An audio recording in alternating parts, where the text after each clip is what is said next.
Howdy! By the time you're watching this video, I'm probably in the hospital in brutal pain recovering from a surgery, so wish me good luck on that. And I won't be back until late September, early October, but I didn't want to leave you dry, kind of like Todd Howard does with good game content. No, I want it to be more like Todd Howard when there's a controversy about false advertisement. I want you to be entertained and constantly have something at any time of the year. So, I was originally going to respond to a video by a communist who doesn't seem to understand the basic concepts of a franchise and complains about critical thinking when she herself doesn't have critical thinking, but I decided against it because I realized that I would become a lobotomite trying to enter the forbidden zone if I actually tried to argue further with this person directly. In case you're curious about that, here's a screenshot from one of the comments in the comment section of her video to give you an idea of the level of brain rot that we're dealing with, but that's not the point of this video. The point of this video is that I keep hearing people talk about misconceptions about the Fallout TV series, and the irony of that being that a lot of people have misconceptions about the Fallout franchise, so I decided to do a little thing of my own where I'm going to make a video titled 5 misconceptions people have about the Fallout franchise, where, to the surprise of the entire planet, I'm gonna be talking about misconceptions people have of the Fallout franchise. I'm so original, so shocking, so surprising. Everything I say in this video is going to be dutifully sourced, and if I miss any source at all, I want you to point it out in the comment section so I can add it. Hopefully, this will help inform people who are new to the Fallout franchise and don't really understand what this little war, you could say, is between the two halves of the franchise fanbase. And it might also help new people understand some of the concepts and themes of the Fallout franchise, so let's get into it, shall we? Starting with number 1.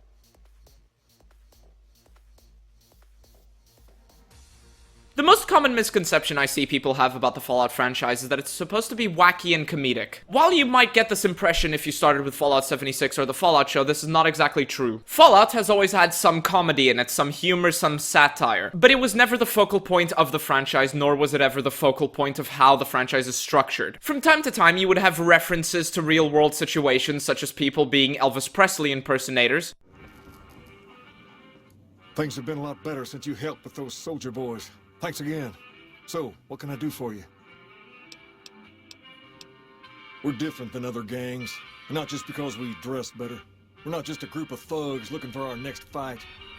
The Kings are about an idea, you see. A quest where you have to go check out a well because a kid fell down a well. Or characters and factions being based on real-world people and real-world ideals. Consider Robert House and the NCR. Robert House from Fallout New Vegas is inspired by Howard Hughes, the real-life person. And the NCR is, you could say, a critique of the United States. Because the NCR in Fallout New Vegas, at least, is so busy fighting elsewhere that it doesn't even bother to check in on its own population back home. And all of this is being done over resources, because of course it is. On the comedy front, it would be a lie if I said that Fallout never had comedy. It did. From having a crazy sergeant yelling at you over you not having your uniform.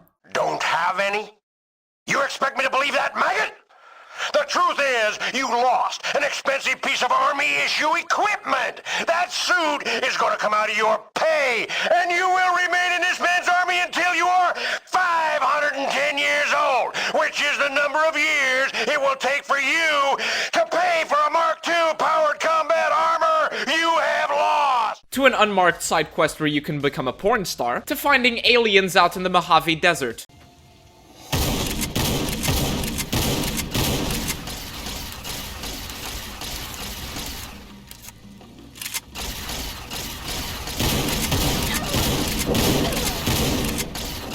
Or even a robot with a smiley face that does whatever the hell you want, such as throwing a general off of Hoover Dam.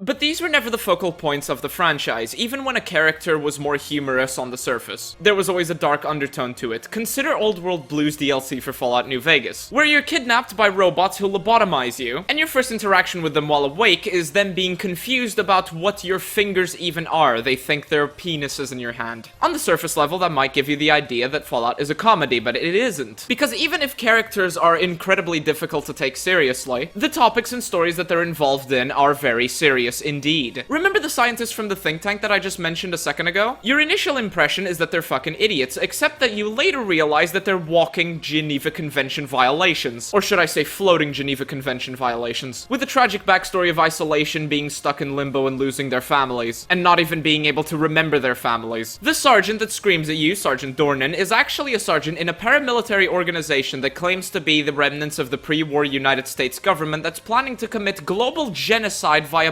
biochemical warfare, and he's perfectly okay with executing you if you wander into the base where he's at. The robot with a happy face that follows your commands is apparently autonomous enough to decide to upgrade himself, thus unintentionally implying that he could just decide to not take orders from you and take over the world if he wanted to. And the other two things I mentioned are unmarked quests that are in there as fluff, or as fun Easter eggs if you prefer, that are not meant to be taken seriously. Fallout is a franchise that throughout its games has had serious stories with some comedic segments dispersed throughout, whereas the Fallout show is a comedic story with some hints of seriousness throughout. If you're a new fan to the franchise, please disregard anyone that says otherwise because they're just tourists, who either didn't play or didn't pay attention to the games.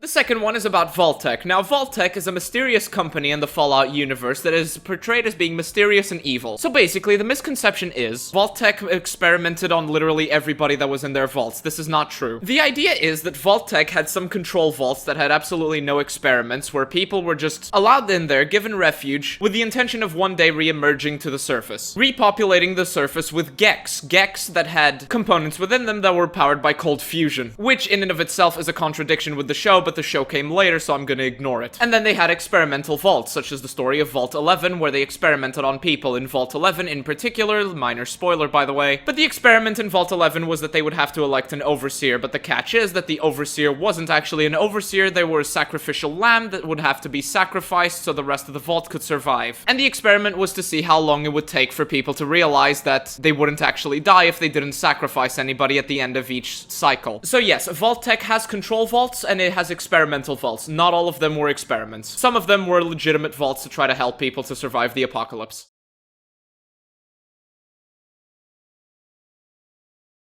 The third one is also about Vault-Tec. You can thank the fucking Fallout show for starting this one, but no, Vault-Tec did not drop the nuclear bombs. Nor has there ever been any hint that they had any intention to. Vault-Tec is a corporation that specifically wanted to profit off of the war that was happening in the Fallout universe between the United States and China. It was a resource war because of the fact that the planet had run out of fuel. It was a resource war, but the problem here is that the United States and China kind of fought themselves to a stalemate. The Battle of Anchorage, Alaska, which is where the last of the resources are at, was only won by the United States through sheer attrition. And the invention of power armor allowed the United States to push into mainland China, but there was no decisive outcome. After years of the two retards fighting and not being able to beat each other, with both countries on the verge of collapse, Chinese submarines and bombers showed up off the west coast of the United States. Incidentally, one of the submarines fired all its nukes except one due to a malfunction, and after the nuclear holocaust, its occupants settled in the west coast of the United States. Now, the reason as to why the nukes flew was not just because both countries fought themselves to a stalemate, but also because the US had been exposed multiple times for doing illegal biotechnical research. In other words, it was a combination of people fighting and not being able to win, and due to the fact that China was kind of scared that the US would drop a bioweapon on them. Which is kind of ironic because that's exactly what China has been doing, but alas. In other words, it was China that launched the nuclear weapons, with the United States following suit shortly afterwards. The idea that it was Vault-Tec that did it is kind of ridiculous and is only a new thing dreamed up by the show, which becomes especially dumber when you consider that Mr. House had planned for the defense of Vegas in the event of a nuclear holocaust, but he fucked up by 20 hours. But in the show, he's in the Vault-Tec meeting where they discuss the end of the world. Robert House's participation in the Vault-Tec meeting is unfathomably retarded. In fact, I go into it in my review, link in the description, so if you want to go see it, well, there it is. But I hope this clarified. Vault-Tec did not launch the nuclear warheads beginning the Great War in 2077.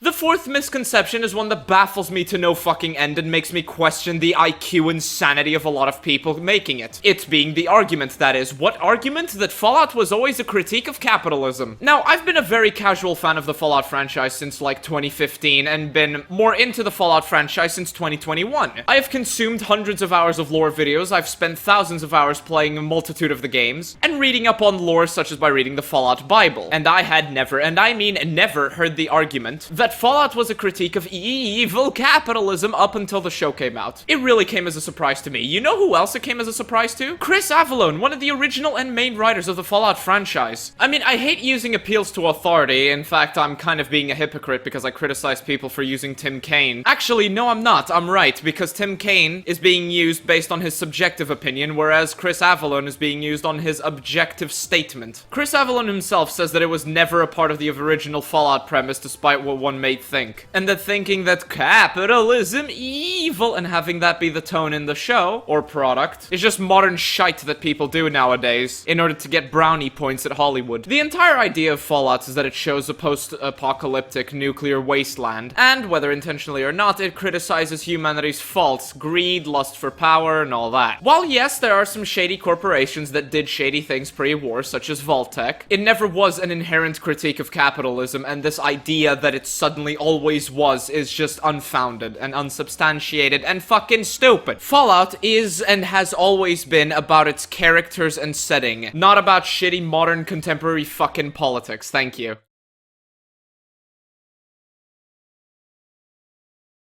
And the final one is about the Brotherhood of Steel. Now, this one is the most understandable because anyone picking up Fallout nowadays is gonna have no idea what the Brotherhood of Steel is because they change every single fucking game. Sometimes they're a patriotic military organization that wants to restore America and save the poor people. Other times they're knights, references to the Knights Templar, fighting the good fight in the name of the holy cause and the holy mission. Other times they're just a diet enclave, or sorry, I should say a vegan enclave that will just massacre an entire settlement because they felt like it. So what's the proper answer? I'll tell you. In blunt terms, they're techno-fetishists that believe to save humanity they need to confiscate their technology, thus protecting humanity from themselves. Unironically doing more harm than good because they are preventing people from getting access to technology that might be really fucking helpful. A contradiction they acknowledge, but they justify it because Codex, and because of the morals, and because of the mission, and because Elder Maxon. In other words, they're assholes that are coming to steal your toaster, but won't give two flying fucks about you as long as you don't have, for example, a plasma weapon on you, or have a source of energy that isn't 2 stones and a stick to make a basic fire. They're isolationists and don't really care for you, and this only started to change with Fallout 3, and 4, and 76, and the Fallout show, god damn it. But even there, minus Fallout 76, their focus has always been on technology and its applications. And no, Fallout show, the Brotherhood of Steel never ruled the wasteland. There were isolationist weirdos in Fallout 1, barely existed in Fallout 2, in Fallout 3 they're across the country and barely control half a city.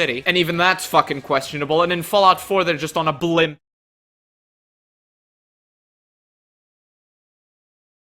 And those were 5 misconceptions about the Fallout franchise. Now tell me in the comment sections, did I miss any? Do you think that some are more important than the ones I put here? Do you think I should have elaborated more? Let me know in the comments and I might make a follow-up video. Thanks for watching, thanks for rating, wish me a quick recovery, and I'll see you all in the next one. Bye-bye.